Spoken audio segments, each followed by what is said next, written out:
संसद में विपक्ष का हंगामा जारी है और एफसीआरए बिल वापस लेने की मांग यहां पर विपक्ष कर रहा है। बिजनेस एडवाइजरी कमेटी से मांग की गई है एफसीआरए बिल वापस ले सरकार, कांग्रेस ने कहा। टीएमसी ने भी एफसीआरए बिल वापस लेने की मांग की है और हंगामे के बाद से लोकसभा की कार्रवाई को स्थगित कर दिया गया। लोकसभा की कार्रवाई कल तक के लिए स्थगित कर दी गई है।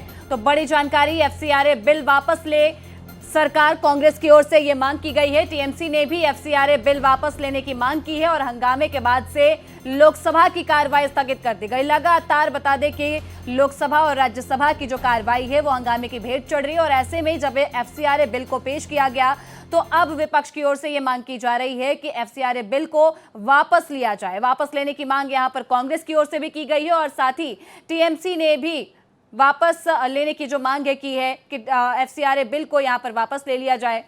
तो सड़क से लेकर संसद तक संग्राम मचा हुआ है। हंगामे की भेंट लगातार कार्रवाई चल रही है और कल तक के लिए कार्रवाई को स्थगित कर दिया गया है। बता दें कि हंगामे की वजह से कार्रवाई को स्थगित किया गया और अब लोकसभा की कार्रवाई कल तक के लिए स्थगित कर दी गई है। और हमारे सहयोगी कोमल हमारे साथ में जुड़ चुकी हैं। कोमल, जिस तरीके से अब सदन में, एक तो पहले तो सदन हमेशा ही हंगामे की भेंट चढ़ रहा है और उसके बाद से अब ये मांग की जा रही है, जब बिल को पेश किया गया एफसीआरए तो उसको विपक्ष की ओर से लगातार ये कहा जा रहा है कि वापस ले लिया जाए और टीएमसी ने भी कहा है।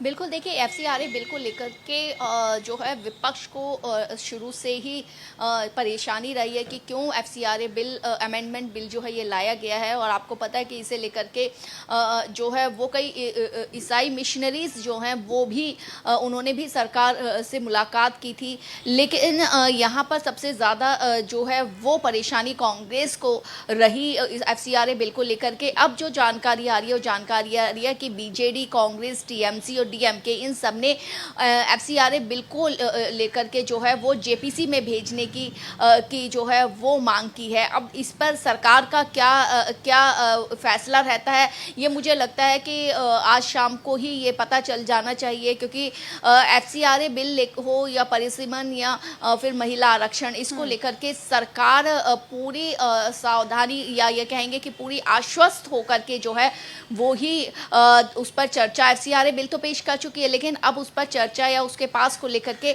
अभी कुछ अभी क्या फैसला जो है वो सरकार ले रही है वो ध्यान से अभी देखना पड़ेगा। मुझे लगता है कि आज शाम तक जो है उस पर कोई फैसला सरकार ले सकती है कि जेपीसी में भेजना है या नहीं भेजना।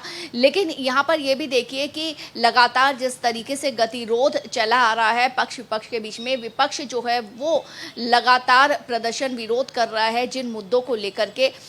वो मुद्दे तो हैं ही, लेकिन कई बिल को लेकर के भी, जैसे एफसीआरए बिल को लेकर के भी लगातार जो है वो विरोध विपक्ष का सुनाई दे रहा है। तो सरकार ऐसे में जब अब मानसून सत्र के जो है थोड़े ही दिन बचे हैं, उसमें सरकार की अब क्या स्ट्रैटेजी लेती रहती है, खासतौर से जो विपक्ष की मांग है कि गृह मंत्री अमित शाह वो सदन में आके बोले और उस पर सशर्त जो है वो मांग रखी है। तो वहीं सरकार की तरफ से भी ये कह दिया गया है कि अमित शाह सदन में आके बोलेंगे, लेकिन शर्त यहाँ पर सरकार की ओर से भी रखी कि राहुल गांधी सदन छोड़कर जाए ना। तो इस तरीके से क्या कल गृह मंत्री सदन में आकर के विपक्ष लगातार मांग कर रहा है और उसके बाद से सरकार कह रही है कि ठीक है हम बात करने को तैयार है, लेकिन आप शांति से सुनने वाले बनिए। फिलहाल बहुत शुक्रिया आपका इस पूरे मामले पर जानकारी देने के लिए।